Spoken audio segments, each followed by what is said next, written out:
जय हिंद दोस्तों, मैं बीके भास्कर आप सभी का भास्कर जॉब एकेडमी चैनल पर स्वागत करता हूं। और आज संडे है और संडे के दिन पता ही है आप लोगों को क्या होता है, NTPC previous year math solution. तो ये पेपर है 30 मार्च 2016 का और इसी दिन हुए एग्ज़ाम का सॉल्यूशन करने जा रहे हैं।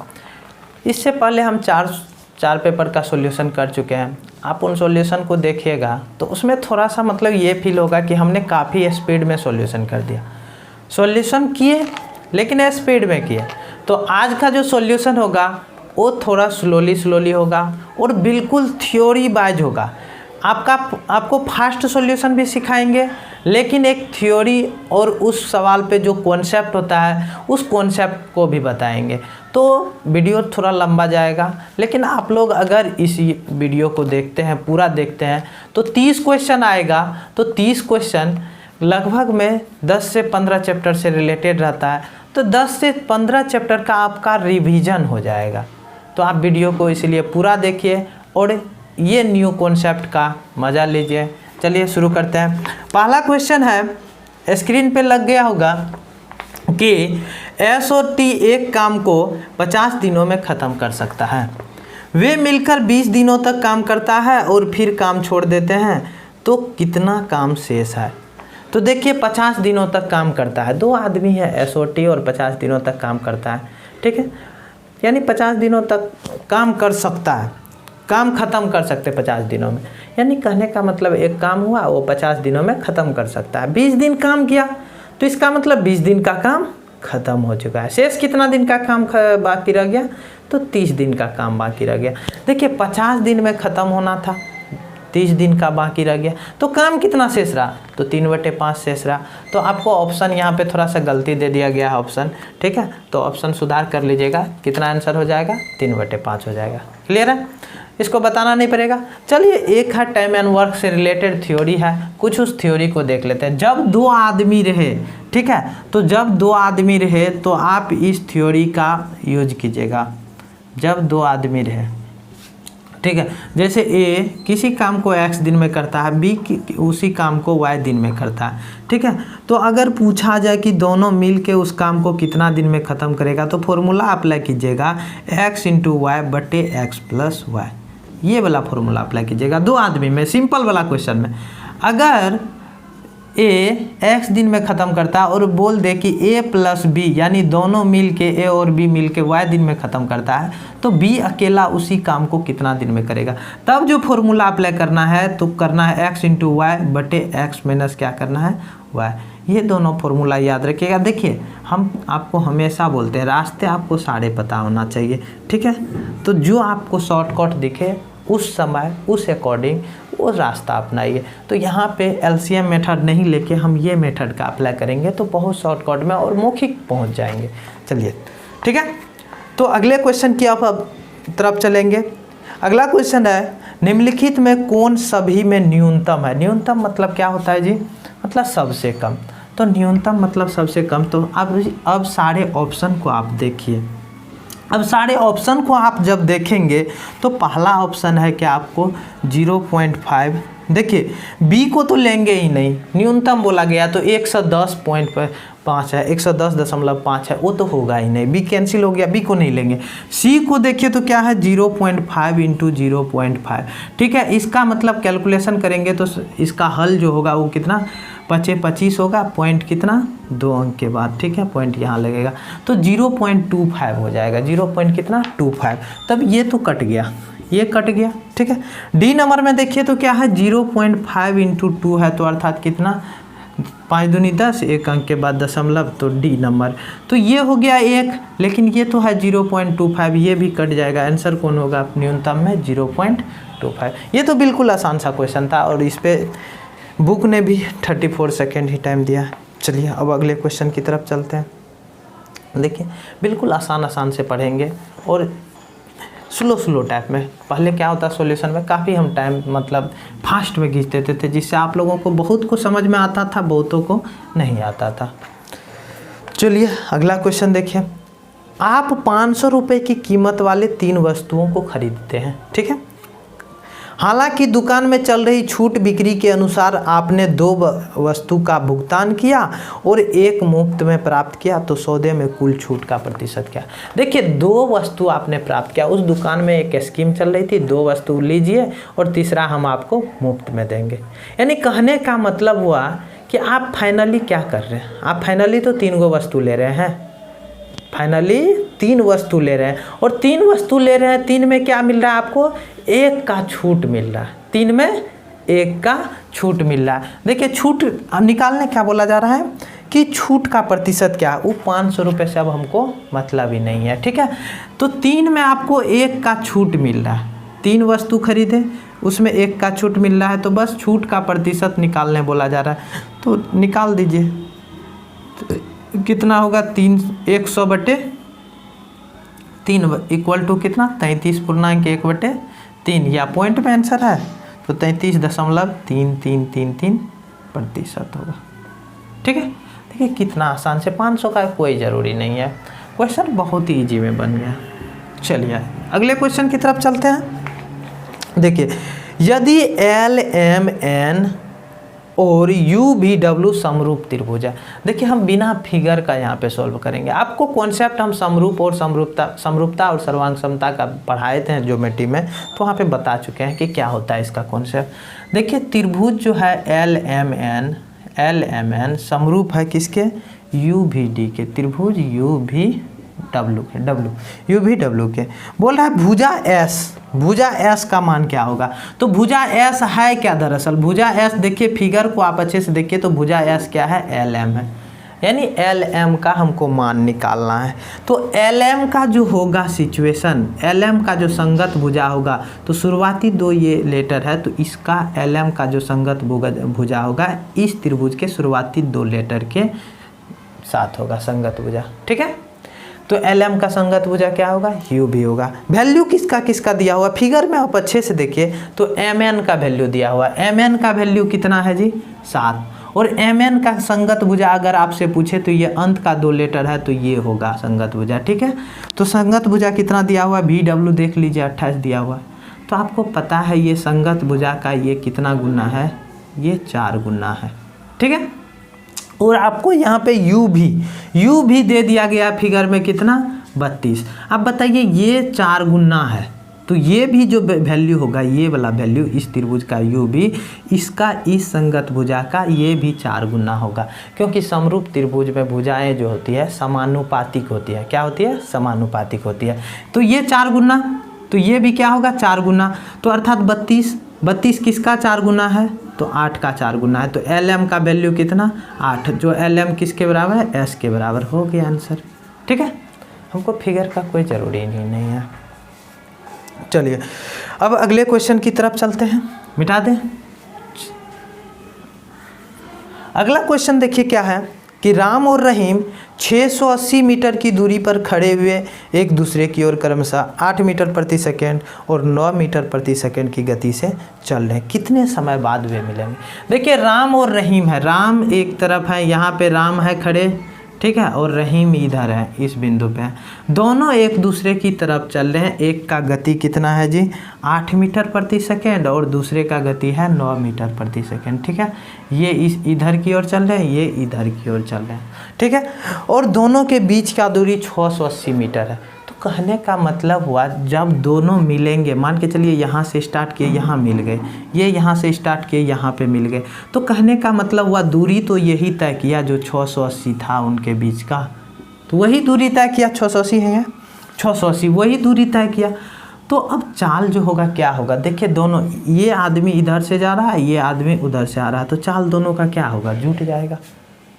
चाल क्या होगा, जुट जाएगा, ठीक है। एक दूसरे की ओर आने पे चाल क्या होता है, जुट जाता है। तो हमको समय निकालना है, तो समय बराबर आपको पता है कि दूरी बटे क्या होता है, चाल होता है। दूरी 680 है और चाल कितना 9 8 17, 17 चौके 68 यानी 40। और देखिए ये भी मीटर में है, ये मीटर प्रति सेकेंड में है, तो क्या हो जाएगा 40 सेकेंड आंसर। कितना आसान था। आप इसको मौखिक कर सकते थे, कैसे कि 9 8 17 हुआ, 17 चौके 68 हुआ, डायरेक्ट आंसर हो गया, ठीक है। इतना टाइम भी नहीं लगता, लेकिन आज हम स्लो चलेंगे और पूरा मज़े से सब कुछ थ्योरी को क्लियर करते हुए चलेंगे। तो अगला क्वेश्चन देखिए क्या है। एक बहुभुज में 9 भुजाएं हैं तो इसका आंतरिक कोण क्या होगा। देखिए जब पॉलीगन हम पढ़ाएंगे तो वहाँ पे क्लियर करेंगे, तो अभी हम बताते हैं क्या बोला गया। एक बहुभुज में 9 भुजाएं हैं, तो देखिए कोई बहुभुज है उसमें 9 भुजाएं हैं, तो एक थ्योरी लिखिएगा, कोई भी बहुभुज हो, किसी भी बहुभुज के बाह्य कोणों का योग जो होता है, बाह्य कोणों का योग 360 डिग्री होता है। चाहे कोई भी बहुभुज क्यों न हो, पंचभुज, खष्टभुज, सप्तभुज, अष्टभुज, नवभुज, 10 भुज, कोई भी भुज क्यों नहीं हो, उसका बाह्य कोणों का योग कितना होगा, 360 होगा। यहाँ पे बहुभुज में, इस बहुभुज में भुजाओं की संख्या कितनी है जी, 9 है।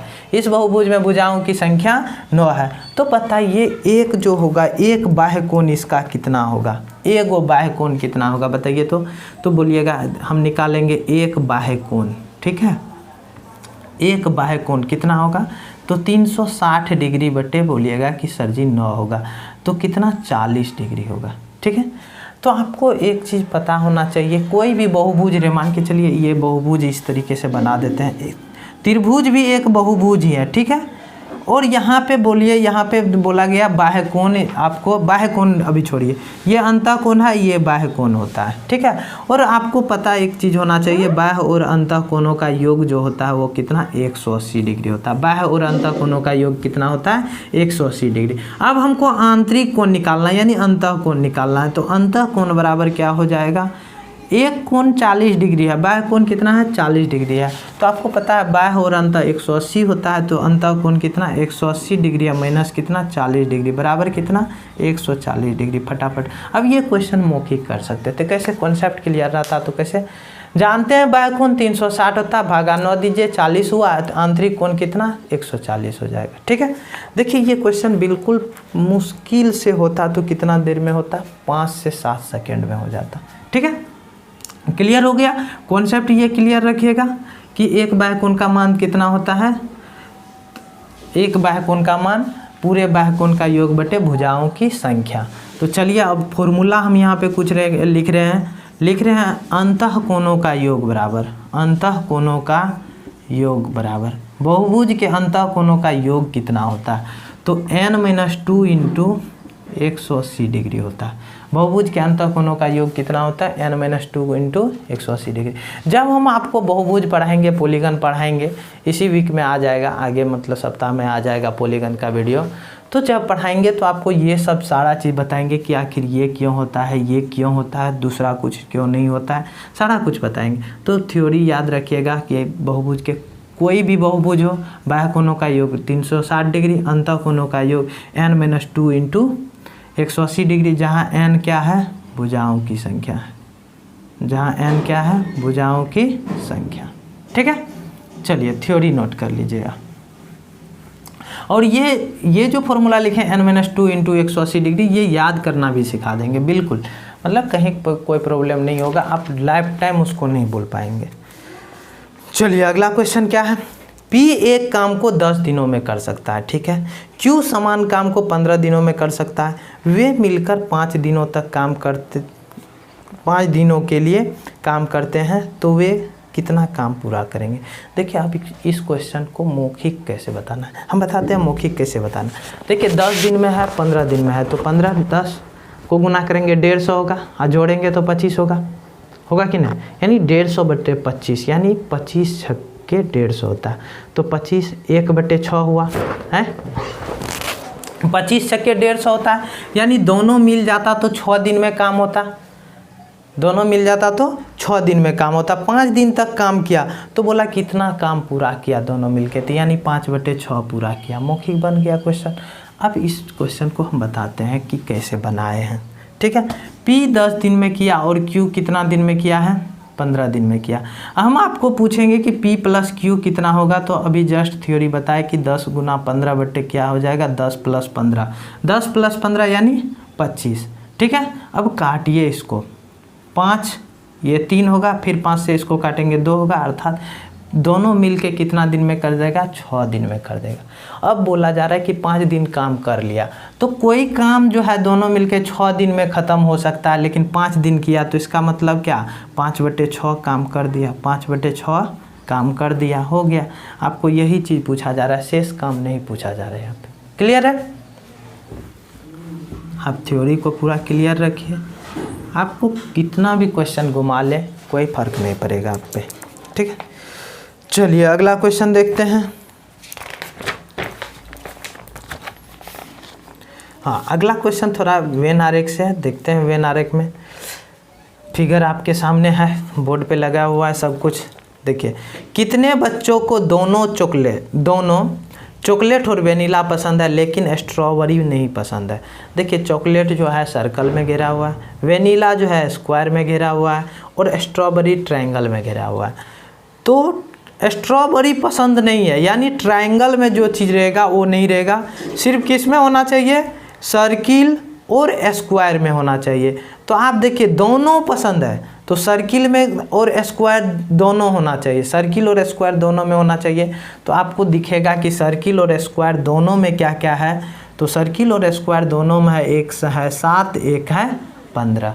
तो आपको बोला गया कि स्ट्रॉबेरी पसंद नहीं है, ये 7 को अब जब देखिएगा तो आपको ट्रायंगल में भी दिखाई देगा, तो ट्रायंगल तो स्ट्रॉबेरी का है, यानी आंसर कितना हो जाएगा, 15 हो जाएगा, ठीक है। चलिए, ये क्वेश्चन तो हो गया। अगला क्वेश्चन, कितने बच्चों को स्ट्रॉबेरी पसंद है लेकिन वेनिला नहीं। अब देखिए, स्ट्रॉबेरी पसंद है वेनिला नहीं, यानी स्क्वायर में नहीं आएगा, लेकिन ट्रायंगल में आएगा। और यहाँ पे जो है चॉकलेट का बात नहीं हुआ है, ठीक है, सिर्फ स्ट्रॉबेरी और वेनिला में है। तो आप देखिएगा, स्क्वायर में, ट्रायंगल में पहले क्या क्या आता है, 4, 5, 7, 3 आता है, ठीक है, ट्रायंगल में। और आप देखिए 5 और 7 ये जो है ये स्क्वायर में आ जाता है, यानी 4 और 3 स्क्वायर में नहीं आता है। यानी कितने लोगों को स्ट्रॉबेरी पसंद है, तो 7 लोगों को स्ट्रॉबेरी पसंद है। क्लियर है? देखिए, ये सब क्वेश्चन बिल्कुल आसान होते हैं, आप देखिए और टिक कीजिए, इसीलिए टाइम भी कम दिया गया। अब बोला जा रहा है, वेनिला पसंद करने वाले बच्चों और चॉकलेट पसंद करने वाले बच्चों का अनुपात कितना है। तो वेनिला का क्या है, देखिए स्क्वायर है, तो स्क्वायर को टोटल को जोड़िए, 12, 5, 17, देखिए 7, 5, 12, 12, 24 और 15 कितना होता है, 39। तो आपको यहाँ पे वेनिला पसंद करने वाले बच्चे को कितने हो गए, 39। और क्या बोला गया है, चॉकलेट पसंद करने वाले बच्चों के साथ, तो चॉकलेट का कितना है, 15, 7, 22, 3, 25, 30, 55 हो गया। तो इतना अनुपात हो जाएगा, हो गया। आप अच्छे से देखिए, इस चीज़ को समझिए, ठीक है, तुरंत समझ में आ जाएगा, फिगर पे आधारित है। चलिए अगला क्वेश्चन है, यदि थीटा इक्वल टू 30 डिग्री तो tan square theta plus cot square theta. तो tan स्क्वायर थीटा की जगह पे हम 30 भरेंगे, प्लस कॉट स्क्वायर थीटा की जगह पे हम कितना भरेंगे, फिर 30 डिग्री भरेंगे, ठीक है। आपको पता होना चाहिए कि tan 30 डिग्री का वैल्यू जो होता है 1/√3 होता है। तो इसका स्क्वायरिंग करेंगे और इसका जो वैल्यू होता है वो √3 होता है, स्क्वायरिंग करेंगे। ये कितना 1/3 होगा और ये कितना 3 होगा, 3 × 9 = 10, 10 बटे कितना हो जाएगा, 3 हो जाएगा। समझ गए? कोई इसमें दिक्कत, कोई दिक्कत नहीं। चलिए, समय भी कम दिया हुआ है क्वेश्चन के अनुसार। चलिए अगला देखिए, क्वेश्चन है आपके सामने स्क्रीन पे। कंप्यूटर जी अच्छे से काम कर रहे हैं, वो अपना समय पे क्वेश्चन लगा देते हैं। देखिए क्वेश्चन है, यदि एक आयत का क्षेत्रफल 168 सेंटीमीटर स्क्वायर है और चौड़ाई 7 सेंटीमीटर स्क्वायर है तो विकर्ण की लंबाई ज्ञात करें। देखिए, अब इस क्वेश्चन का आंसर जो है ऐसे मौखिक दे सकते हैं, निकाल के भी दे सकते हैं। 168 आयत का क्षेत्रफल कितना है, 168 है, और इसका कितना चौड़ाई 7 है। तो आपको पता है कि लंबाई बराबर कितना होगा, क्षेत्रफल बटे चौड़ाई, ठीक है। तो इसको जब काटेंगे तो कितना होगा, 7 से काटिए, 7 दूनी 14, 7 चौके 28, यानी कितना 24 हो जाएगा। तो आपको पता है ये आयत है, ठीक है, ये 7 है और ये 24 है, तो आपको विकर्ण बोला जा रहा है। तो अब इधर का साइड मिटा देते हैं, तो ये क्या बन गया, समकोण त्रिभुज बन गया। और समकोण त्रिभुज में आपको पता है कि ये क्या है जी, हैं, ये लंब है, ये आधार है, 7 24 होता है, तो ये कितना होता है 25 होता है। ट्रिपलेट नंबर जब हम आपको पढ़ाएंगे वहाँ पे, वैसे पढ़ा भी चुके हैं ज्योमेट्री में ट्रिपलेट नंबर, तो 7 24 के साथ जो फैमिली वाला आता है कर्ण होता है वो कितना होता है 25 होता है। और जिसको ट्रिपलेट नहीं पता है तो यहाँ पे अब विकर्ण का फॉर्मूला लागू करेंगे। तो विकर्ण का फॉर्मूला कहाँ से आता है, समकोण त्रिभुज से ही आता है। तो विकर्ण बराबर होता है डी बराबर होता है L square plus B square का रूट अंडर। आप इस तरीके से भी बना सकते हैं, ठीक है। 7 है, ये 24 है, आप निकाल लीजिएगा, डी बराबर 25 आएगा, आंसर हो जाएगा वही। उम्मीद करते हैं समझ में आ रहा होगा और अच्छे से आ रहा होगा आज। ठीक, अगला क्वेश्चन देखिए क्या है। हाँ, ये थोड़ा अभी तक में 4 गो सेट जो सॉल्यूशन किए हैं उसमें से ये बिल्कुल अलग है, स्टैटिक्स पे है। बोला गया मानक विचलन ज्ञात करें। मानक विचलन वाला मुझके शायद पहली बार सवाल आया अभी तक में। तो मानक विचलन देखिए किसका किसका निकालने बोला जा रहा है, 11 7 10 13 और 9। देखिए मानक विचलन निकाला कैसे जाता है, बिल्कुल आसान तरीके से हम बताएंगे। तो पहले मानक विचलन निकालने के लिए सबसे पहले आप जो है माध्य निकाल लीजिए। तो माध्य बराबर इसका जो होता है, माध्य कैसे निकाला जाता है, पहले सबको जोड़ते हैं, जितनी संख्या होता है, जितना संख्या होता है उसको नीचे में लिखते हैं। क्या 11 7 18 10 28 13 41 9 50/5 अर्थात माध्य कितना होगा 10। अब मानक विचलन के लिए क्या होता है जी, मानक विचलन बराबर क्या होता है, ये जो माध्य आया है, माध्य में से प्रत्येक संख्या को घटाइए और उसका स्क्वायरिंग कीजिए। 10 में से 11 को घटाएंगे, ठीक है, या 11 में से 10 घटाएंगे, कितना होगा, कुछ भी कीजिए, दोनों का अंतर ही निकाल लीजिए, कोई फर्क नहीं पड़ेगा क्योंकि स्क्वायर होगा ना। जैसे 10 में से 11 घटाए -1 हुआ, स्क्वायर किए तो ये प्लस में ही वैल्यू जाएगा, तो अंतर ही निकाल। 10 में से 7 घटाइए, कितना 3 होगा, स्क्वायर कीजिए और जोड़ते जाइए, ठीक है।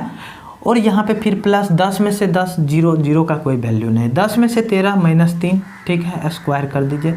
10 में से 9 1 होगा, स्क्वायर करके जोड़ दीजिए, ठीक है। बट्टे में लिखिए जितना संख्या 1 2 3 4 5 को संख्या, ठीक है, और इसका फिर से रूट अंडर कर दीजिए, यही होता है मानक विचलन, ठीक है। मानक विचलन उम्मीद करते हैं समझ में आया होगा। मानक विचलन क्या होता है, पहले माध्य निकालेंगे और फिर इन माध्य को प्रत्येक संख्या में से घटाएंगे और उसका स्क्वायरिंग को जोड़ के उतना बटे संख्या लिखेंगे, फिर रूट अंडर कर देंगे, यही हो जाता है मानक विचलन। 1 9 1 10 10 9 19 1 20 20/5 का रूट अंडर, यानी काटेंगे 4 होगा, 4 का अंडर रूट से बाहर निकालेंगे 4 को, तो कितना होगा 2 होगा। क्लियर है, कितना आंसर हो जाएगा 2 आंसर हो जाएगा। अब इसको भी कैलकुलेशन देखिए, कैलकुलेशन है तो बहुत चीज़ को मौखिक करना पड़ेगा। आप यहाँ पे मौखिक कर लेते यदि इसका पूरा पता रहता थ्योरी, ठीक है, क्लियर है। चलिए अब अगले क्वेश्चन की तरफ चलें। ये थोड़ा लीक से हटके था। चलिए देखिए अगला क्वेश्चन है, कार बी कार ए की गति से दोगुनी गति पर चल रही है। बी जो है कार ए से दोगुनी गति पर चल रही है।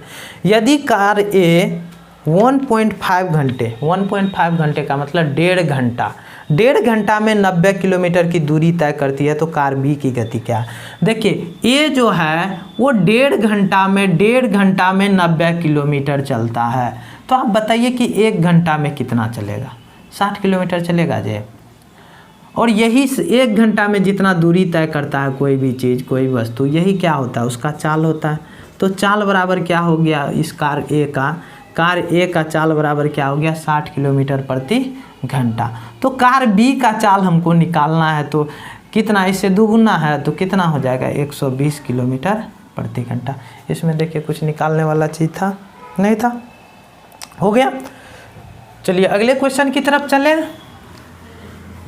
मज़ा लग रहा है, पूरा मज़ा आएगा, टेंशन मत लीजिए और पूरा अच्छे से देखते रहिए, पूरा मज़ा आएगा। और इस वीडियो को पूरा देखिए, नहीं तो फिर से हम उसी सॉल्यूशन पे आएंगे जहाँ पे हम बहुत फास्ट में बताते थे और 45 से 50 मिनट में आपका वीडियो ख़त्म। लेकिन ये वीडियो मुश्किल से हमको लगता है शायद 1.5 घंटे तक जाएगा, देखते हैं कितने देर तक जाता है। अगला क्वेश्चन है cos थीटा इक्वल टू कितना 4/5। cos थीटा इक्वल टू कितना है 4/5 है। और आपको क्वेश्चन बोला गया है कि sec theta plus cosec theta का वैल्यू ज्ञात करें। आज मतलब बहुत इजी क्वेश्चन पूछा गया। देखिए cos थीटा बराबर 4/5 है, तो आपको पता है sec थीटा बराबर कितना होगा, 5/4 होगा। और cos थीटा बराबर 4/5 है, तो sin थीटा अगर निकालिएगा तो ये 3/5 होगा। अब बोलिए सर आप डायरेक्ट कैसे लिख दिया, आपको निकाला हुआ है शायद, तो आप भी निकाल लीजिएगा। cos थीटा बराबर 4/5 होगा, तो ये b/h होता है, तो b और h 4 5 हो तो p 3 होता है। तो ऐसा कर sin थीटा हम डायरेक्ट लिख सकते हैं, sin थीटा बराबर p/h होता है। sin थीटा बराबर तब क्या होता है, p/h होता है। तो p कितना 3, h कितना 5, तो क्या हो जाएगा sin थीटा का वैल्यू 3/5 हो गया। और sin थीटा 3/5 हुआ तो कोसेक थीटा क्या होता है, इसका उल्टा होता है, sin का उल्टा होता है, यानी 5/3 हो जाएगा। 5 तिया 15, 4 5 20, 15 35/4 तिया 12 आंसर। ठीक है, भिन्न का जोड़ भी थोड़ा करना है तो फास्ट में करना। उम्मीद करते हैं पूरा अच्छे से समझ में आया होगा अभी ये ट्रिगो का। चलिए अगले क्वेश्चन की तरफ चले। कंप्यूटर जी अगला क्वेश्चन लगा दीजिए। लगा दिए हैं, ठीक है। तो अगला क्वेश्चन देखिए क्या है कि 10 दर्जन सेब, 15 दर्जन आम और 20 दर्जन संतरे की बिक्री के लिए रखा जाता है। क्या रखा जाता है भाई, देखिए 10 दर्जन सेब, 15 दर्जन आम और 20 दर्जन संतरे। ठीक है, फिर बोला जा रहा है प्रत्येक वस्तु के क्रमशः 1/2 क्रमशः लगा हुआ है, 1/2, 1/3 और 1/4 भाग को इसमें और जोड़ा जाता है। तो अब बिक्री के लिए रखे गए फलों की कुल संख्या। अब यहाँ पे फलों की कुल संख्या, दर्जन में आंसर नहीं देना है, आंसर किस में देना है, आपको संख्या में देना है। तो देखिए ध्यान दीजिए, 10 दर्जन सेब है, 15 दर्जन आम है और 20 दर्जन संतरा है। क्या है, फल से हमको मतलब नहीं है, बाद में गिन देंगे, सब दर्जन में। इसका 1/2 का मतलब क्या हुआ जी, 10 का आधा, 10 का आधा कितना 5, समझे बात को, 10 का आधा कितना होगा 5। ये और शामिल कर दिया गया किस में, सेब में, सेबे वाला है ना, कुछ और है उसने।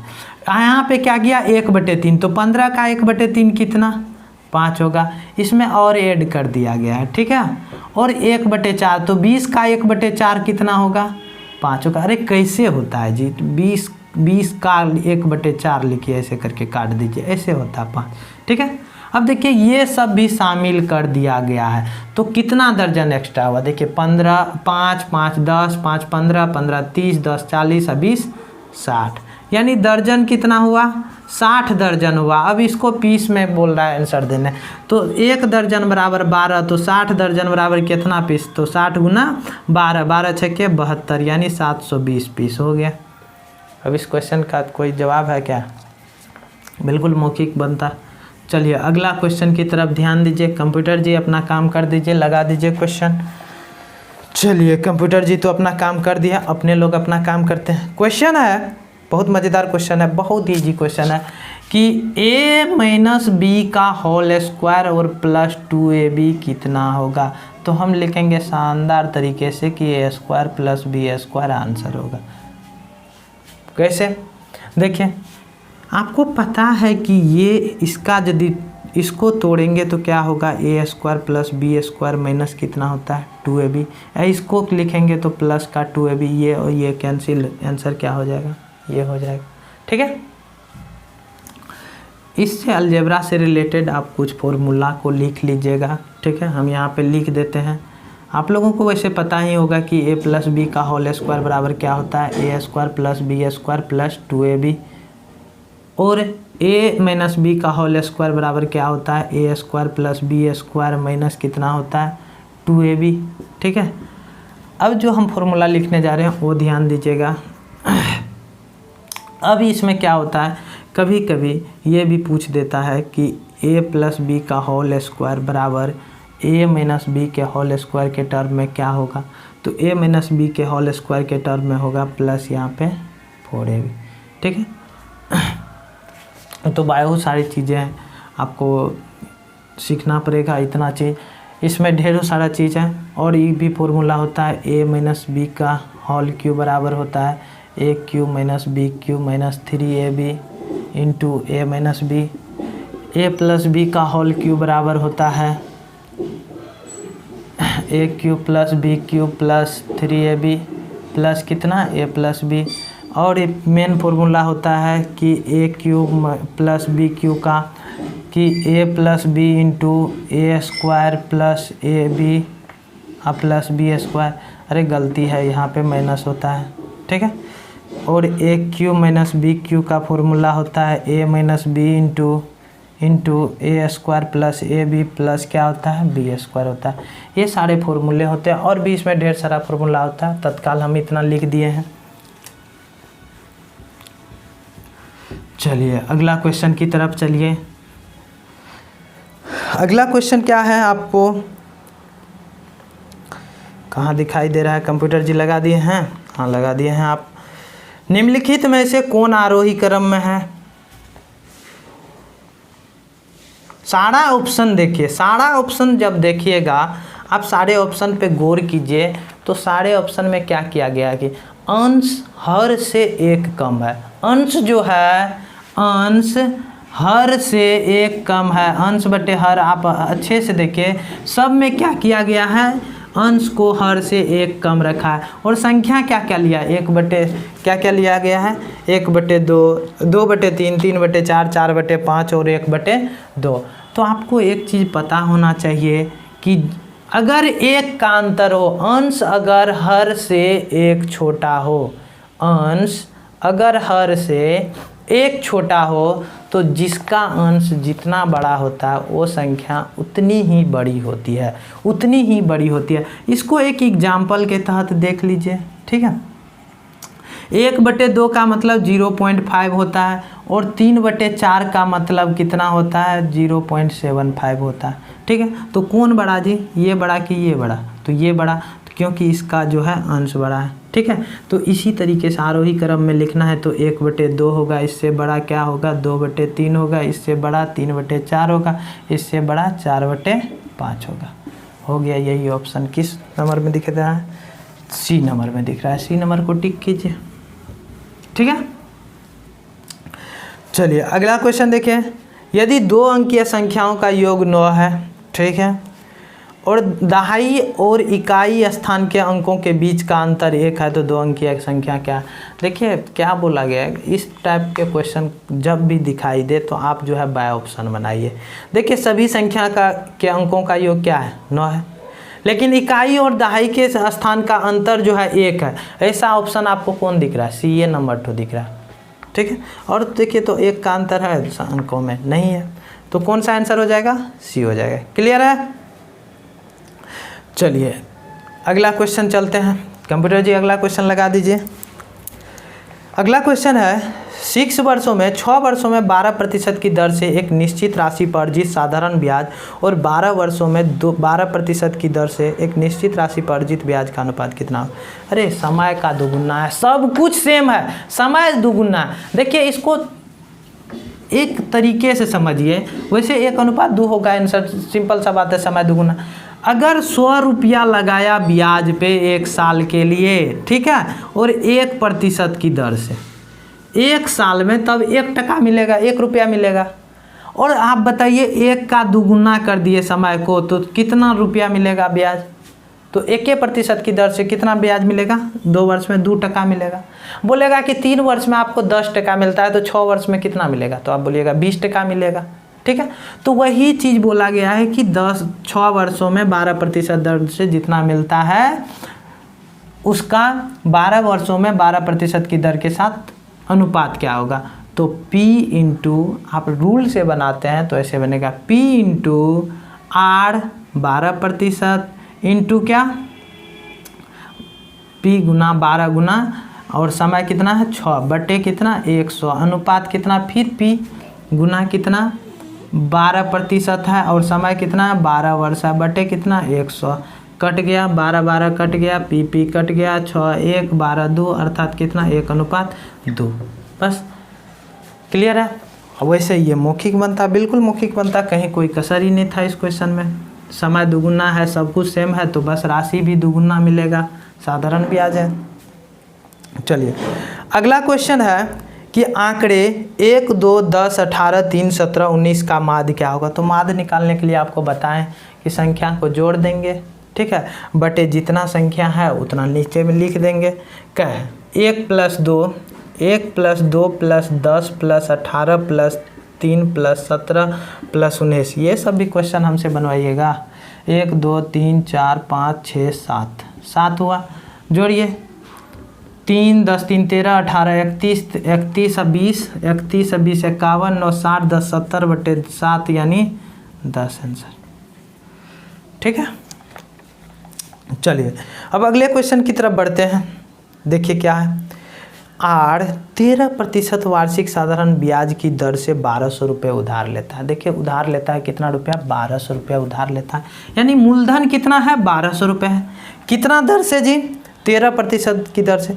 5 वर्ष बाद ऋण को ख़त्म करने के लिए आर को कितनी राशि का भुगतान करना पड़ेगा। यानी हमसे जो पूछा जा रहा है कि मिश्रधन सहित ब्याज सहित, यानी जो राशि वापस करेंगे कितना करेंगे, तो ब्याज सहित जो राशि वापस किया जाता है उसे मिश्रधन कहते हैं। यानी हमको मिश्रधन निकालना।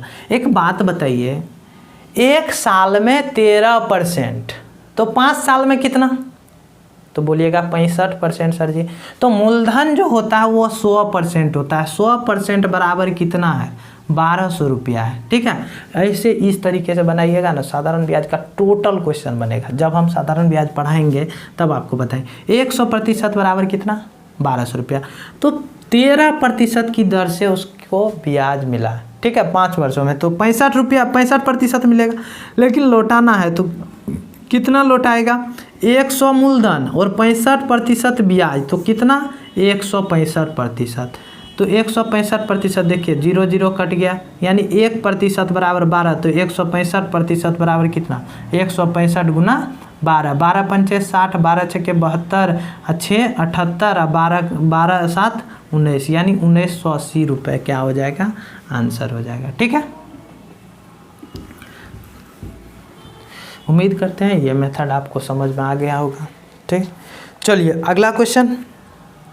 ओके, क्यू ने 13,500 रुपये में एक मेज खरीदा, ठीक है, और 11,000 रुपये में बेच दिया, तो उसका हानि प्रतिशत क्या होगा। इस क्वेश्चन में कुछ नहीं है, बस आपको कैलकुलेशन करने दे दिया गया है, बोला कैलकुलेशन कीजिए। तो देखिए 13,500 और 11,000 में बेचा, तो हानि कितना का हुआ, तो आप बोलिएगा कि सर 2,500 का हानि हुआ। कितना पे हानि हुआ, तो 13,500 पे हानि हुआ। तो इसको हानि प्रतिशत यानी लॉस परसेंट निकालना है, तो गुना 100 कर देंगे, 0000 कट गया। अब 5 से काटना है, तो 25 25, यहाँ पे 5 से काटिए तो कितना होगा, 27 होगा। ठीक है, यानी अब तो कटेगा नहीं, अब नहीं कटेगा, तो ये कितना हो जाएगा आप बताइए, 500/27। इसको पॉइंट में चेंज करना है तो पॉइंट में चेंज कीजिए, 27 से कम 27, यहाँ पे कितना बचेगा, 23 0, तो 23 0 यानी 230, तो 27 8, देखिए 27 7 क्यों नहीं लगेगा, क्योंकि 270 होता है दहन। ठीक है, 27 में 10 से गुना करेंगे 270 होगा, और अगर 9 से देंगे तो 27 इसमें घटाएंगे, मान के चलिए 30 घटा दिए तब भी 240 से होता है। तो आपको पता है कि कितना मरतबे लगेगा, अब 8 मरतबे लगेगा। ये कॉन्सेप्ट को समझ जाइए, कैलकुलेशन भी आप फास्ट में कर पाइएगा। तो ऐसा आप ऑप्शन देखिए कि 18 वाला ऑप्शन कौन सा है, तो आपको एक ऑप्शन दिखाई देगा कि 18 दशमलव कितना है, 52% है। बस आगे कैलकुलेशन भी मत कीजिए और ये आंसर मार दीजिए, टिक कर दीजिए, आपको कहीं से भी धोखा कुछ नहीं होगा। ठीक है, आप इस तरीके से कैलकुलेशन कीजिए, आपको धोखा नहीं होगा, समय बचत करना है। चलिए अगले क्वेश्चन की तरफ चलें। अगला क्वेश्चन है, एक वर्गाकार मैदान के प्रत्येक पक्ष को 100 छोटे पौधे द्वारा ढका जाना है, पूरे मैदान में कितने पौधों की आवश्यकता पड़ेगी। देखिए एक वर्गाकार ये मैदान है, इसको प्रत्येक पक्ष मतलब प्रत्येक भुजा पे जो है 100 गो पौधा लगाना है। तो देखिए इस भुजा पे अगर लगाने जाएंगे 100 गो पौधा, मान के चलिए अभी इतने पौधा लगा रहे हैं, 3 6 गो लगा रहे हैं। तो एग्जाम्पल से समझिएगा, 6 गो पौधा लगा रहे हैं, 6 गो इधर लगा दिए, 6 गो पौधा। अब इधर भी 6 गो लगाएंगे, तो देखिए 1 और 2 पहले से लगल है, 1 2 3 4, तो देखिए इस कोना पे भी छः गो लग गया, तो 6 गो लगा, लेकिन ई 6 गो पहले था, इस 6 गो पहले था, तो बीच का भी ही सिर्फ हमको लगाना पड़ा। दोबारा अगर इस पक्ष में लगाएंगे, इस भुजा पे लगाएंगे तो कितना 2 माइनस करना पड़ेगा, और यहाँ भी क्या करना पड़ेगा 2 माइनस करना पड़ेगा। ठीक है, तो यानी बीच में आप देखिए, अब अगर 100 लगाते हैं, अगर इधर 100 लगाए तो इधर 100 लगाएंगे तो 200 होगा, लेकिन जैसे ही इधर लगाने जाएंगे तो ये और ये पहले से गिनती हो चुका है, तो यानी इधर 98 लगाएंगे, इधर 98 लगाएंगे। ठीक है, क्लियर हुआ। 100 100 200 98 98 कितना 196, अर्थात कितना 396 पौधा लगेगा। ऐसा नहीं 100 100 400 कर दीजिएगा, गलती हो जाएगा। ठीक है, उम्मीद करते हैं समझ में आ गया होगा ये। चलिए अगला क्वेश्चन देखिए, कंप्यूटर जी लगा दीजिए अगला क्वेश्चन। आज बिल्कुल धीरे धीरे चलेंगे, चाहे जितना देर का वीडियो बन जाए, टेंशन नहीं है।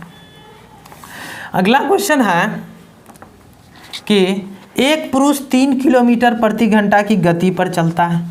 ठीक है, वह ठीक आधे रास्ते तक पहुंचने के बाद अपनी गति को दोगुना कर देता है। वह पूरे 5 घंटे चलता है, तो उसके द्वारा तय की गई दूरी क्या? तो आपको पिछले भी वीडियो में बताए थे, जब आधे आधे रास्ते की दूरी तय कर रहा हुआ है, ठीक है, तो वहाँ पे औसत चाल निकाल लीजिए, और समय पूरा दिया हुआ है तो दूरी निकल जाएगा। तो औसत चाल निकालिए, तो औसत चाल एवरेज स्पीड बराबर क्या होगा? तो आपको फॉर्मूला भी लिखाए थे 2xy बटे क्या होता है, x + y होता है। ठीक है, तो 2xy 2 इंटू एगो चाल कितना है 3 किलोमीटर, और बोलता है कि आधा दूरी के बाद दुगुना कर दिया। तो दुगुना कर दिया मतलब 3 था तो कितना कर दिया 6 कर दिया। ठीक है, तो x और y 6 3 नीचे में प्लस होगा तो कितना 9। ठीक है, 3 से काटिए 3, फिर इसको काटिए तो कितना 2 दूनी 4। ये हो गया आपको एवरेज स्पीड। आपको दूरी निकालना है, तो दूरी के लिए क्या कहते हैं, चाल गुना समय होता है। तो दूरी बराबर क्या होगा, डिस्टेंस बराबर क्या, चाल गुना समय। ठीक है, तो चाल इतना निकला है, समय आपको 5 घंटा दिया हुआ, तो दूरी कितना 20 किलोमीटर आंसर। ठीक है, उम्मीद करते हैं बिल्कुल अच्छे से समझ में आ गया होगा। चलिए अगला क्वेश्चन देखिए। तब अगला क्वेश्चन क्या है, 1 दर्जन केलों की कीमत 5 रुपये है। 1 दर्जन केलों की कीमत कितना है 5 रुपये है। 1 दर्जन संतरे की कीमत कितना है 75 रुपये है। तो 1 और 1/4 दर्जन केले और 3/4 दर्जन संतरे की कीमत क्या होगी? देखिए 1 दर्जन केला 5 रुपये में, तो बोला गया 1 दर्जन केला, और केला का 1 दर्जन का 1/4 केला। ठीक है, 1 दर्जन का 5 टका, तो 1/4 का कितना 1.25 टका, जोड़ दीजिए कीमत। ठीक है, और संतरा 1 दर्जन का कितना 3/4 लेना है। 3/4 मतलब कहने का मतलब कितना 1 दर्जन का 3/4, यानी 1 दर्जन का कीमत 75 टका, तो 3/4 का कितना 75 से कम होगा। चाहे जितना भी हमको नहीं पता, लेकिन 75 से जो होगा कम होगा। तो आप ऑप्शन को देखिए, 75 से कम होगा। ठीक है, ये जो वैल्यू होगा 75 से कम ही होगा, 75 से कम। तो आप अब जब ऑप्शन को देखिएगा, तो ऑप्शन आपको सारा ऑप्शन 75 से अधिक दिया हुआ और बहुत ज़्यादा अधिक दिया हुआ। एक ही ऑप्शन है सी नंबर जो 75 से कुछ कम दिया हुआ, तो वही आंसर हो जाएगा। अब देखते हैं बाय मेथड। तो 1 दर्जन केला का 5 रुपया, 1/4 भाग का 1.25 टका। ठीक है, और 3/4 का कितना वैल्यू होगा 3/4 का, तो 1 दर्जन का 75 रुपया, तो 3/4 का गुना कर दीजिए 3/4 से।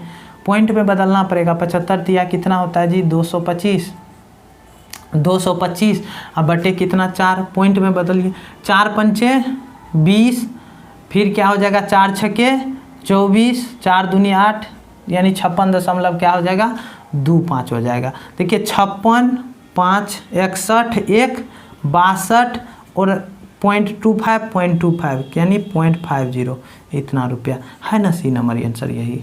तो कोई तरह का दिक्कत नहीं है, आप बाय ऑप्शन भी माइंड लगा के आप सोल्व कर सकते हैं, तुरंत क्वेश्चन को बना सकते हैं। तो थोड़ा ऑप्शन का सहारा लेना है और जल्दी से क्वेश्चन बना के निकलना है, समय का बचत होता है। चलिए अगला क्वेश्चन है कि 280 और 144 का सबसे बड़ा सारगुणक ज्ञात करें। तो सारगुणक, सबसे बड़ा सारगुणक होता है HCF। सबसे बड़ा सारगुणक क्या होता है? HCF होता है, ठीक है। तो 280 और 140 का HCF ले लीजिए। 280 और 144 है ना, 144 का HCF ले लीजिए। अब देखिए बाय ऑप्शन भी कर सकते हैं, यहाँ से बाय ऑप्शन बहुत ही आसानी होगा। तो सबसे बड़ा ऑप्शन है 8। 8 से इसको देखिए तो कटता है, 8 से कटेगा, या आप HCF निकाल लीजिएगा कहीं अलग में, हम यहाँ पे कुछ अलग मेथड बता रहे हैं। 8 से देखिए कटेगा, तो 8 से 8 तिया 24, 4 0 8 पंचे 40, हाँ ये 8 से कट गया, ये भी कट जाएगा। 18 8 144 होता है, तो ये भी कट गया, यानी दोनों संख्या 8 से कट गया। और सबसे बड़ा ऑप्शन तो यहाँ पे 8 ही दिख रहा है, तो वही हो जाएगा सबसे बड़ा सारगुणक। तो क्या होगा सबसे बड़ा सारगुणक? इसमें 8 होगा। क्लियर है? तो चलिए अगला क्वेश्चन है कि यदि इतना बराबर 25 हो तो a माइनस बी बराबर, देखिए अच्छे से देखिए, ए स्क्वायर माइनस बी स्क्वायर बट्टे, भागा का मतलब होता है बट्टे, a प्लस बी बराबर कितना दिया हुआ? 25 दिया हुआ। तो आपको पता है कि इसका वैल्यू क्या होता है कि a प्लस बी होता है इंटू क्या होता है? a माइनस बी होता है बट्टे a प्लस बी है पहले से बराबर 25। तो ये वैल्यू कट जाएगा, तो इसका वैल्यू कितना आएगा? 25, और इसी का वैल्यू निकालने बोला जा रहा है। तो ये भी क्वेश्चन आपको मौखिक बन जाता है, ठीक है। चलिए अगला क्वेश्चन है 1739 में जोड़ी जाने वाली वह न्यूनतम संख्या ज्ञात करें जिससे यह 11 से पूर्ण रूप से विभाज्य हो। तो देखें ये इसको दो तरीके से बना सकते हैं, या तो 11 से भाग दे दीजिए, या विभाज्यता का नियम जानते हैं तो विभाज्यता का नियम से इसको बना सकते हैं। अब यहाँ पे छोटा सा है 1739 में, तो भागा दे दीजिएगा, लेकिन अगर बड़ा रहता तब क्या करते हैं? तब विभाज्यता के नियम से बनाना पड़ता। देखिए विभाज्यता का नियम क्या है? 1739 है, विभाज्यता 11 से विभाज्यता का नियम है कि एक अंक छोड़ के एक अंक को देखिए और उसको जोड़ के माइनस कीजिए। जैसे 3 1 4 हुआ, ठीक है, और 9 7 कितना हुआ? 16 हुआ, ठीक है। अब इन दोनों को माइनस किया जाता है। माइनस करने के बाद अगर वो 11 से कट रहा है तो पूरा संख्या भी 11 से कटेगा। तो 16 माइनस 4 कितना? 12। नहीं कट रहा है, नहीं कट रहा है, तो 11 से ये संख्या तो नहीं कटेगा, लेकिन कुछ जोड़ेंगे तो कटेगा। देखिए अगर ये 4 5 बन जाए, अगर ये 4 5 बन जाए तो 16 माइनस 5 कितना होगा? 11 होगा। अगर ये 4, यहाँ पे 3 1 4 था ना, 5 बन जाए तो अब बताइए, इस 16 के साथ हम कुछ नहीं किए, 7 3 9। देखिए यहाँ पे 5 बनाने के लिए या तो इसको हम 2 बना दें, या हम इसको 2 बना दें, या हम यहाँ पे ऐसे लिखेंगे तो 3 को या हम 4 बना दें, ये भी हो सकता है, ठीक है। अगर हम इसको 2 बनाएंगे तो देखिए 1000 का डिफरेंस हो रहा है, लेकिन यहाँ पे इतना बड़ा संख्या नहीं डिफरेंस होगा, ठीक है। बोला जा रहा है छोटी से छोटी कितना, न्यूनतम कौन सी संख्या जोड़ी जाए, तो ये संख्या हम बढ़ा देते हैं। जैसे 3 को हम क्या कर दिए? 4 कर दिए, तो ये 5 हो जाएगा, ये 9 7 कितना हो जाएगा? 16 हो जाएगा। अब इन दोनों का अंतर 11 होगा, तो ये संख्या पूरा 11 से विभाज्य हो जाएगा। तो अगर हम इसको 4 बनाते हैं, यहाँ पे 39 है, 39 से हम 49 कर दिए, तो कितना बढ़ाएं? 10 बढ़ाएं, और 10 बढ़ाने पे मेरा क्या? 11 से विभाज्य हो गया। तो जोड़ी जाने वाली न्यूनतम संख्या क्या होगी? 10 होगी, ठीक है। आप भाग दे के भी देख सकते हैं, 10 ही आंसर आएगा। क्लियर है?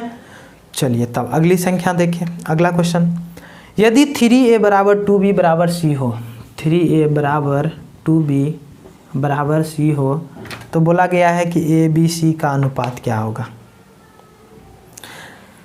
आप ऑप्शन को देखिए, इसको यदि पूरा मतलब पूर्ण संख्या में अगर निकालना हो तो इसको कवर विधि से निकाला जाता है। a का निकालना हो, a को कवर कर दीजिए, ठीक है। तो ए बी सी का अगर पूर्ण अनुपात निकालना तो a अनुपात b अनुपात c जो होगा, a को कवर कीजिएगा 2 बचेगा, ठीक है। b को कवर कीजिएगा, यहाँ पे 3 होगा। c को कवर कीजिएगा तो 3 दूनी 6 होगा। कवर करने के बाद जो संख्या बचता है ये अंक, उसको मल्टीप्लाई करके यहाँ पे रेशियो में लिखा। अब ए बी सी देखिएगा तो ये ऑप्शन आपको कहीं दिखाई ही नहीं देगा, ठीक है, दिखाई नहीं देगा। तो ऐसा क्या करेंगे? तो आपको एक ऑप्शन देखिए कि बट्टे में भी दिखाई दे रहा है, तो बट्टे में दिखाई दे रहा है तो आप यहाँ से भी डायरेक्ट बना सकते हैं। अब यहाँ से हम देखिए यहाँ तक कर दिए हैं तो इसी में डायरेक्ट बना देते हैं। प्रत्येक में 6 से भाग दे दीजिए, 6 से भाग दीजिएगा तो ये 3 होगा, ये कितना होगा 1/2 होगा, ये कितना होगा 1 होगा। ये आपको ऑप्शन दिख रहा होगा, ठीक है। अब यहाँ पे कैसे बना सकते थे, देखिए ध्यान दीजिए, यहाँ पे कैसे, यहाँ पे 3 दिख रहा है तो ए का ये 3 जो दिख रहा है, यहाँ पे अगर रेशियो निकालिएगा तो ABC का रेशियो निकालिएगा तो ये 3 जो है बट्टे में चला जाता है, मल्टीप्लाई है बट्टे में चला जाएगा, अनुपात ये 2 मल्टीप्लाई है बट्टे में चला जाएगा, यहाँ पे नहीं कुछ है तो 1 है, हो गया। अब डायरेक्ट इस क्वेश्चन को बना सकते थे कुछ इस तरीके से, ठीक है। चलिए अब अगले क्वेश्चन की तरफ चलते हैं। अगला क्वेश्चन की देखिए क्या है, कहाँ गया जी, हाँ, बोला गया आंकड़े 68706878 का मोड और माध्यक क्या होगा। एक वर्ड इंग्लिश है, एक वर्ड हिंदी है। मोड का मतलब होता है बहुलक, और बहुलक किसे कहा जाता है उसको समझिए। बहुलक जिस संख्या की बारंबारता सबसे अधिक होती है, जो संख्या सबसे ज़्यादा रिपीट होता है वही क्या कहलाता, आंकड़े का बहुलक कहलाता। तो अभी ये आंकड़ा देखिए और इसमें देखिए कि कौन सी ऐसी संख्या है जो सबसे ज़्यादा बार रिपीट हुई है। देखिएगा आप अच्छे से, तो 8 जो है 3 बार रिपीट हुआ, तो मोड कितना होगा, मोड होगा 8। और ऐसा आपको एक ही ऑप्शन में दिखाई देगा कि मोड जो है 8 है, C नंबर केवल, ठीक है। क्योंकि पहले जो देखिए पहले मोड का प्रयोग किया गया क्वेश्चन में, तो ऑप्शन भी वही होगा जहाँ पे पहले 8 होगा, तो C नंबर। लेकिन एक बार माध्यक भी हम निकालना सिखा देते हैं कि माध्यक कैसे निकाला जाता है, निकाल लेते हैं माध्यक संतुष्ट। देखिए माध्यक निकालने के लिए पहले जो आंकड़े हैं उसको आरोही क्रम में लिख लीजिए। तो आरोही क्रम लिखेगा तो 0 6 6 7 7 8 8 8 इस तरीके से लिखा जाएगा, ठीक है। तो माध्यक बराबर होता है यदि आंकड़े की संख्या सम हो, आंकड़े की संख्या विषम हो, पहले विषम वाला बता देते हैं, विषम हो तो सिंपल सा माध्यक बराबर होता है n/2वां पद, n/2वां पद होता है, ठीक है। ये विषम हो तो ठीक है, नहीं जी सॉरी, विषम हो तो n+1/2वां पद होता है, n+1/2वां पद। n क्या है, ये पदों की संख्या है। अगर पदों की संख्या विषम हो तो n+1 क्या होगा 2 होगा। लेकिन अगर n अगर सम हो, n मतलब पदों की संख्या 1 2 3 4 5 6 7 8 ये होता है पद। अगर पदों की संख्या सम हो तो यहाँ पे तो समय है, सम हो तो वहाँ पे जो फॉर्मूला होता है n/2वां पद प्लस n/2 + 1वां पद बटे 2 होता है, ठीक है। तो n/2वां पद यानी n यहाँ पे कितना है इस क्वेश्चन में, n 8 है, और यहाँ पे भी 8 दे दीजिए। 8/2 यानी कितना 4 हुआ। चौथा पद देखिए, चौथा पद कितना है 7 है, ठीक है। 4 + 1 यानी पाँचवा पद भी कितना है 7 है बटे 2, कितना 14/2 कितना 7, यानी माध्यक कितना आया 7 आया, निकाले तो भी, ठीक है। आप ऑप्शन को भी देखिएगा तो वही ऑप्शन आपको दिखाई देगा C नंबर कि मोड आपका 8 है और माध्यक कितना 7 है। तो आप यहाँ पे माध्यक निकाले बिना भी आंसर दे सकते थे, ठीक है। मिटा दे।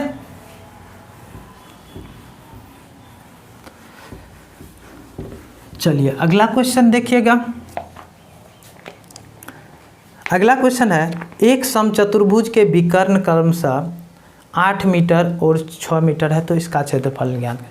आपको पता है कि समचतुर्भुज का क्षेत्रफल क्या होता है, विकर्ण दिया रहने पर समचतुर्भुज का क्षेत्रफल जो होता है वो होता है फॉर्मूला हाफ इंटू विकर्णों का गुणनफल, हाफ इंटू विकर्णों का गुणनफल, ठीक है। तो हाफ इंटू विकर्णों का गुणनफल यानी 6 × 8, किसी को भी काट दीजिए, कितना हो जाएगा 24, ठीक है। आंसर हो जाएगा 24 वर्ग मीटर, हो गया सिंपल सा, ठीक है। समचतुर्भुज में एक सवाल पिछले बार ग्रुप डी और यहाँ पे NTPC में काफ़ी बार आया हुआ है, देख लेते। सम चतुर्भुज तो पहले उसको कहते हैं जिसकी चारों भुजा बराबर होती है, लेकिन कोण जरूरी नहीं है कि 90 डिग्री हो। तो इसमें एक सवाल आता है, देखिएगा, भुजा निकालने पर आधारित, ठीक है। विकर्ण इसका हमेशा जो है विकर्ण समद्विभाजित करता है और समकोण पर समद्विभाजित करेगा, ये समकोण होता है। तो आपको क्वेश्चन यहाँ से आता है क्या कि अगर विकर्ण एक का दे दे कि 48 है और एक का विकर्ण जो है आपको दे दे कि 14 है, तो समचतुर्भुज की भुजा कितनी होगी। तो विकर्ण समद्विभाजित होता है, 48 है तो ये 24 हो जाएगा, ठीक है। अगर ये 14 है तो ये 7 हो जाएगा। तो आपको भुजा निकालने के लिए बोल देगा, तो भुजा का जो फॉर्मूला यूज कीजिएगा, तो इधर का देखिए पार्ट मिटा दीजिए, तो ये क्या हो गया, समकोण त्रिभुज हो गया। समकोण त्रिभुज का तो आपको कर्ण निकालना है, 7 24 होता है तो ये 25 होता है। ये सवाल काफ़ी बार आया हुआ है पिछले बार ग्रुप डी में, ठीक है। तो इसको भी एक बार रिवाइज कर लिया, अच्छा हो गया। चलिए अब अगला क्वेश्चन देखिए क्या है। एक दुकानदार 10 पेंसिलों वाले पेंसिल के 10 डब्बों को खरीदता है, ठीक है। 10 पेंसिल वाला डब्बा है और 10 पेंसिल के डब्बों को खरीदता है, जिसमें प्रत्येक डब्बे की कीमत 100 रुपया है और प्रत्येक पेंसिल को 12% लाभ पर बेचा जाता है। तो विक्रय मूल्य ज्ञात करें। देखिए प्रत्येक पेंसिल पे 12% लाभ लेता है, तो यानी पूरा जितना उसका क्रय मूल्य होगा उस टोटल पे भी क्या होगा, 12% का लाभ होगा। तो क्रय मूल्य टोटल कितना, देखिए एक गो डब्बा का मूल्य 100 रुपया, 10 गो डब्बा हुआ तो क्रय मूल्य कितना हो जाएगा जी, 1000 रुपया होगा। 10 गो डब्बा, एक गो डब्बा का 100 टका तो कितना, 1000 रुपया, ठीक है। अब हमको विक्रय मूल्य निकालना है, तो आपको पता है विक्रय वो लाभ कितना लिया है, 12% लाभ लिया है, यानी 1000 को 12% लाभ में लिया तो यानी 112 में बेचेगा। अरे 100 पे 12%, परसेंटेज में कितना होता है, 100 होता है। इस पे 12% लाभ यानी 12 जुट जाता है, ठीक है। आप परसेंटेज का वीडियो अग्रवाल सर पढ़ाए हैं, वहाँ पे देखिएगा होल वैल्यू क्या। 112 बटे कितना होगा, 100, 100 कट गया। अब मल्टीप्लाई करेंगे तो कितना होगा, 1120 रुपये हो जाएगा विक्रय मूल्य, ठीक है। समझ में आ गया होगा। चलिए 89 नंबर का क्वेश्चन बिल्कुल बहुत ही वाहियात टाइप से कोई इसको बोलिए कि बस आपको दे दिया गया और आप खुश हो जाइए, तो खुश हो जाइए। तो इस क्वेश्चन को हम नहीं बना रहे हैं, 89 नंबर का क्वेश्चन आपको खुद व खुद बनाना है और उसका आंसर अगर आप वीडियो को पूरा देखते हैं तो उसका आंसर कमेंट बॉक्स में दीजिएगा, ठीक है। छोड़ देते हैं इस क्वेश्चन को। चलिए अगला क्वेश्चन 92 नंबर का क्वेश्चन है, देखिए क्या है। 92 नंबर का क्वेश्चन है कि x square plus x minus 42 का गुणनखंड क्या होगा। अगर आप अच्छे से ऑप्शन को देखते हैं, या इस टाइप के क्वेश्चन को बाय ऑप्शन ही बनाइए, ठीक है। गुणनखंड वाले क्वेश्चन को बाय ऑप्शन ही बनाइए। अब यहाँ पे बताते हैं कि कैसे हो। देखिए मेरे गाड़ी में पेट्रोल भी नहीं है, मतलब मार्कर में इंक भी नहीं है, फिर भी हम ऑप्शन को लिख रहे हैं। ज़रूरी नहीं था लिखना, फालतू का ऑप्शन सब है। चलिए हम सारे ऑप्शन को नहीं लिखते हैं, ठीक है। अब देखिए यहाँ पे कितना का अंतर है, यहाँ पे 1 है और यहाँ पे 42 है। तो 42 का वैसा खंड कीजिए जिसका अंतर 1 हो। 42 का वैसा खंड कीजिए जिसका अंतर 1 हो। तो ये 14 या 42, यहाँ पे तो अंतर बहुत है। मल्टीप्लाई तो हो गया, 14 या 42 हो गया, लेकिन अंतर कितना है, 11 का। ये होगा नहीं, 6 और 7 होगा। क्या होगा इसका फैक्टर, 6 और 7 होगा, ठीक है। अब यहाँ पे माइनस है तो इसका मतलब है कि 1 माइनस और 1 प्लस होगा, ठीक है। अब बात आती है कि सर माइनस किस में होगा, प्लस किस में होगा। तो आप अच्छे से देखिए, यहाँ पे प्लस एक्स है यानी +1 है। तो आपको ये बात पता होना चाहिए कि अब जो बड़ा वैल्यू है इसमें उसके साथ प्लस लगेगा। जो बड़ा वैल्यू है उसके साथ क्या लगेगा, प्लस, यानी 7 के साथ प्लस लगेगा, 6 के साथ माइनस लगेगा। ऐसा आपको किस ऑप्शन में दिखाई दे रहा है, सी नंबर में दिखाई दे रहा है। मारिए और निकालिए, ठीक है। तो चलिए अब अगले क्वेश्चन की तरफ चलते हैं।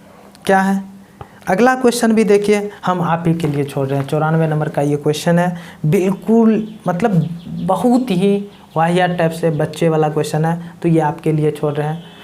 तो आप इसको बनाइए और कमेंट बॉक्स में आंसर दीजिए, ठीक है। अगला क्वेश्चन, अब यहाँ पे लास्ट क्वेश्चन है और लास्ट क्वेश्चन आपको आलेख से है। इस क्वेश्चन को बनाना है।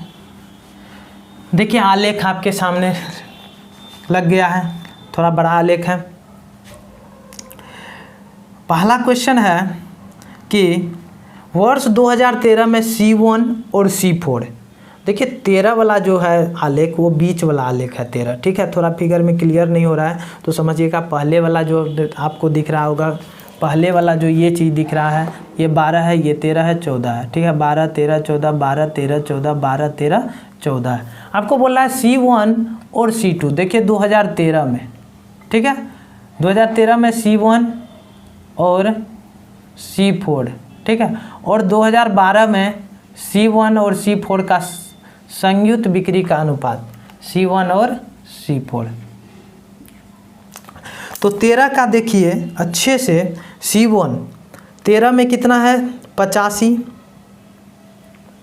और C4 कितना है 110, 85 प्लस 110। यहाँ पे अब इसमें आइए कितना 2012 में 95 और C4 कितना है 100, 95 प्लस कितना 100 है।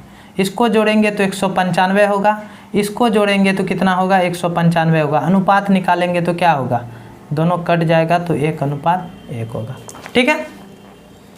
क्लियर है। अब बताइए अगला क्वेश्चन, कौन सी दो कंपनियां 2012 से 2013 तक उनके बिक्री में वृद्धि को दर्शाती है। देखिए कौन सी कंपनी है, C1 C2 C3 C4 है 2012 से 13 तक। देखिए यानी पहला आलेख से, पहला डंडालेख से दूसरा डंडालेख बड़ा होना चाहिए। देखिए कौन सा कंपनी, तो C3 को देखिए और C4 को देखिए, बस यही दो कंपनी है जो 12 से 13 की में बिक्री को दर्शाती है। तो C3 C4 आपको C नंबर ऑप्शन दिखाई देगा, ठीक है, मार दीजिए टिक। अगला क्वेश्चन है और लास्ट क्वेश्चन है कि 2012 और 2014 में C2 की संयुक्त बिक्री समान वर्ष में 2003 C3 की संयुक्त बिक्री से कितना अधिक है, और आंसर आपको प्रतिशत में देना है। देखिए 2012 और 2014 में C2 का देखिए, C2 का देखिए अच्छे से, C2 का 2012 और 14, 2012 150, ठीक है, आप प्लस 2014 कितना 155, ये C2 हो गया। और C3 का देखिए, C3 का 125 और कितना 135 बोला गया कितना अधिक है। तो इनको जब जोड़ेंगे तो कितना होगा जी, जोड़ के जोड़िए, 1.5 305, इसको जब जोड़ेंगे तो कितना होगा 100 100 225 और 35 कितना 60, यानी 260। अरे कितना अधिक है, कितना अधिक है जी, 45 अधिक है, 45 अधिक है। अब यहाँ पे देखिए आधार में हम किसको रखेंगे, तो क्या बोला गया, C2 की बिक्री, संयुक्त बिक्री समान वर्ष में C3 की संयुक्त बिक्री से कितना अधिक है, C3 की संयुक्त बिक्री से कितना अधिक है, यानी ये अधिक है ना, तो इसको आधार में रखेंगे, ठीक है, 305। अब कैलकुलेशन कर लीजिए, पहले 5 से काट देते हैं, ठीक है। तो यहाँ पे 9 होगा, यहाँ पे कितना होगा, 5 से काटेंगे तो 61 होगा, 6 1 होगा। अब इसको पॉइंट में बदलिए, तो पॉइंट में बदलने का तरीका हम बताते हैं कि क्या होगा। पहले ऑप्शन को ध्यान देने की, अरे वाह, ऑप्शन भी तो बिल्कुल मतलब ऐसा दिया है कि नज़दीक नज़दीक है। देखिए अगर इसको हम बनाने जाएंगे तो एक बात बताइए, अब इसको हम टेक्निकल रूप से बनाते हैं। देखिए कितनों कुछ करेंगे तो यहाँ पे पूरी तो कटेगा नहीं, जो 12% आंसर होगा, ठीक है।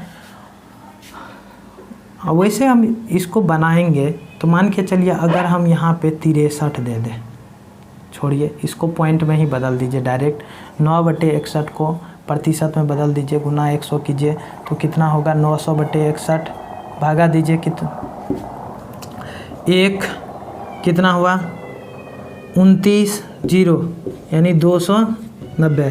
तो कितना मरतबे लगेगा, 29 ही होगा ना, कितना मरतबे लगेगा, 2 मरतबे, 3 मरतबे, 4 मरतबे, 4 मरतबे लग जाएगा, 5 मरतबे लगेगा, नहीं लगेगा, तो 4 मरतबे लग जाएगा। तो 14 दशमलव वाला जो भी ऑप्शन होगा वो हो जाएगा, तो 14.75 आंसर प्रतिशत में हो जाएगा। क्लियर है। तो उम्मीद करते हैं कि आज का जो सॉल्यूशन है वो आप लोगों को बहुत अच्छा लगा होगा।